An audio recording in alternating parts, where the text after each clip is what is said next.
खबर उत्तर प्रदेश नैनी प्रयागराज से भारतीय जनता पार्टी अल्पसंख्यक मोर्चा काशी क्षेत्र उपाध्यक्ष सरदार पतविंदर सिंह ने हथेलियों में दियाली लेकर तुर्की और सीरिया में विनाशकारी भूकंप की तस्वीरें दुखी और चिंतित करती हैं। शोक संताप परिवारों के प्रति संवेदन, घायल जल्द स्वस्थ हों, यही वाहेगुरु के चरणों में अरदास है। क्षेत्र उपाध्यक्ष सरदार पतविंदर सिंह ने कहा, संवेदना व्यक्त करते हुए कहा कि विनाशकारी भूकंप में मारे गए हजारों लोगों की मौत ने दुनिया को दर्द दिया। विनाशकारी भूकंप में कई हजार लोग घायल भी हुए हैं। आगे कहा कि ये देखा जा रहा है कि विकास की अंधी दौड़ में मानव जाति प्रकृति के विनाश पर आमादा है। मनुष्य के विनाशकारी कदम से जंगल उजड़ रहे हैं और जंगली जीवों की संख्या में 50% कमी आई। लेकिन विडंबना है कि मनुष्य प्रकृति की भाषा और व्याकरण को समझने को तैयार नहीं। समस्त ऊर्जा प्रकृति को ही अधीन करने में झोंक रहा है। हजारों वर्ष पूर्व मानव जाति प्रकृति के निकट और संपेश थी। उसके प्रति में समरसता और आत्मीयता थी। उनकी सोच व्यापक और उदार थी। मौजूदा समय में भी स्वयं को बचाने के लिए प्रकृति के निकट जाना होगा। वाहिगुरु जी का खालसा, वाहिगुरु जी की फतेह।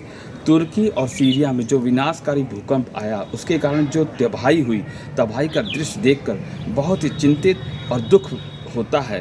शोक संबद्ध परिवारों के प्रति संवेदना, घायल जल्दी स्वस्थ हों, यही वाहिगुरु के चरणों में अरदास है।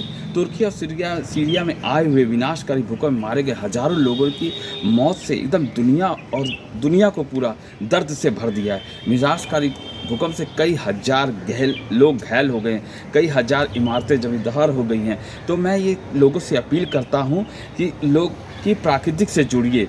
जो हम यह देखा जा रहा है कि विकास की दौड़ में मानव जाति प्राकृतिक के विनाश पर आपदा है।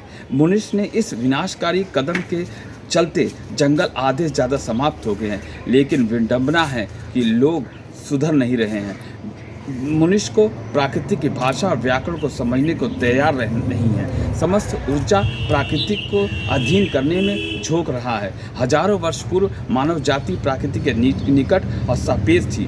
उसकी प्रकृति में समरसता और आत्मीयता थी। उसकी सोच व्यापक और उदार थी। मौजूदा समय में भी स्वयं को बचाने के लिए प्राकृतिक के निकट आना पड़ेगा, क्योंकि कितने जीव जंतु जंगल खत्म हो जाने से जो 50% जीव जंतु थे वो खत्म हो गए।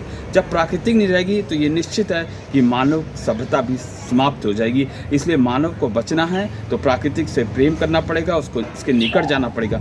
विकास की अंधी दौड़ में प्राकृतिक को नष्ट मत करिए। मैं सभी से यही निवेदन करता हूँ। और एक बार पुनः जो तुर्की और सीरिया में विनाशकारी भूकंप आया, जिसके कारण बहुत हजारों की संख्या में जान माल की हानि हुई है, मैं सबके प्रति शोक संबद्ध परिवारों के प्रति संवेदना व्यक्त करता हूं और घायल हुए लोगों के लिए स्वस्थ की कामना करता हूं। यही वाहिगुरु के चरणों में अरदास है मेरी। मैं सरदार पतविंदर सिंह। वाहिगुरु जी का खालसा, वाहिगुरु जी की फतेह। वाहिगुरु जी का खालसा, वाहिगुरु जी की फतेह।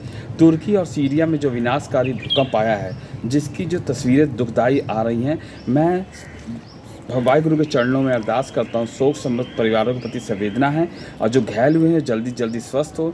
वाहिगुरु मेहर भरा हाथ रखे। और जो हमारे प्रधानमंत्री जिसकी तीव्रता दिखाई है और वहाँ पे राहत सामग्री और लोगों को भेजा है मदद के लिए, लोगों को मानव जाति को सभ्यता को बचाने के लिए, हम उनका बहुत आभारी हैं। और लोगों से अपील करते हैं कि प्राकृतिक से जुड़िए, क्योंकि ये सब जो विनाशकारी भूकंप आते हैं, जब हम प्राकृतिक को खिलवाड़ करते हैं और प्राकृतिक हमने जंगल आधे से ज़्यादा ख़त्म कर दिए, जीव जंतु 50% ख़त्म हो चुके हैं, तो ये सब विनाश का प्रतीक है। इसलिए अभी भी समय है, विश्व को प्रकृति से जुड़ना चाहिए, जिससे इस तरह देवी आपदाएं, भूकंप ना आएँ, सब खुशहाल रहें। मैं सरदार पतविंदर सिंह सभी से ये निवेदन कर रहा हूँ। वाहिगुरु जी का खालसा, वाहिगुरु जी की फतेह। Bureau report, news hub Bharat.